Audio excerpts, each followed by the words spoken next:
Namaskar to the laborers of India. Namaskar to the Health and Family Welfare Ministry of India. Namaskar to the Labor Commission of India. Namaskar to the Prime Minister's office. And namaskar to the state authorities responsible for the health and family welfare. I'm saying namaskar to all the Indian citizens.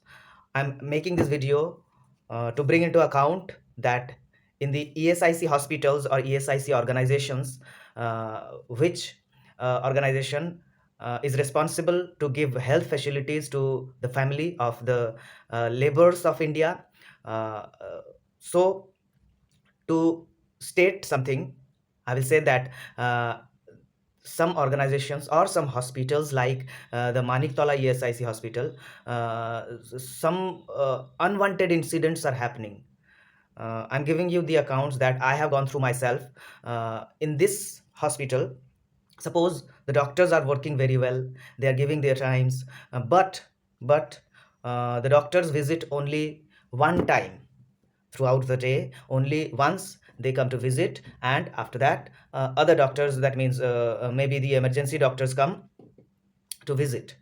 This is the first problem. The second problem is, suppose the doctors are watching the patients very well, they are taking care of them very well, but the sisters, that means the nurses, the registered nurses, I don't think most of them go to the patients, because they are mostly dependent upon the attendants, the female attendants. Basically the female attendants just take care of the patients there, and even they charge 340 to 350 rupees per day per patient.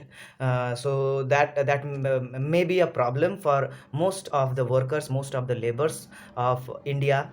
The doctors are watching with their patients, and with all that they can do. Suppose a doctor is suggesting that a patient needs to be taken care of by a chest specialist, and he is suggesting that after being suggested, the patients are not allowed, or the organization, the hospital is not bringing in any chest specialist to the hospital. Suppose a patient is suffering from tuberculosis, he needs or she needs care from a tuberculosis or a chest specialist, but the chest specialists are not being called to the ESIC hospitals, and that patient, even he or she has to die, just not being treated well by the specialists.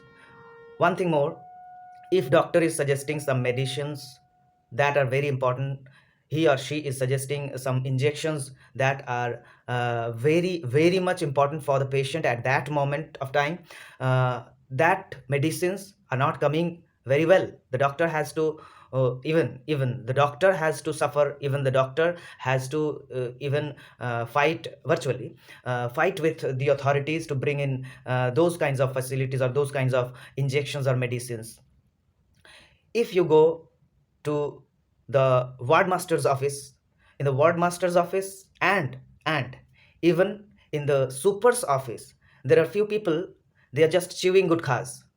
So in a hospital like ESIC hospital Maniktola, they are chewing gutkhas, and they are talking to the patient parties, and some of the times they are treating very badly with the patient parties, and most of the places money is being worked there. Most of the people are looking for, and they're demanding money to give you services. So that's not very fair for the low waged laborers of India. I don't know the situation about whole Indian ESIC hospitals, but in Maniktala I have seen it myself. That's why I'm telling you these things. I think, and the most important thing is that a patient needs some tests, she or he needs some examinations. For those things, if a patient is even serious, he or she has to be taken to a different place for that test or for that examination. And he or she is just bedridden, he or she cannot move himself or herself, but the patient has to be taken away to a different place, and that place is not so close to the hospital. That place may be of 40 to 50 minutes or 1 hour journey to reach there. So for that reason the patient is suffering also. Uh, and for the ambulances, if you go to the ward master will say that we don't have ambulance to send you to the place that doctor has decided to send you for the tests or examinations. So you'll have to spend money for the ambulances.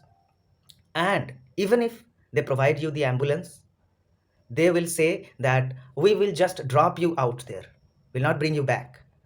So that's their motive. I don't know whether these are the rules or they are doing it themselves, and the government and the authorities don't know it very perfectly.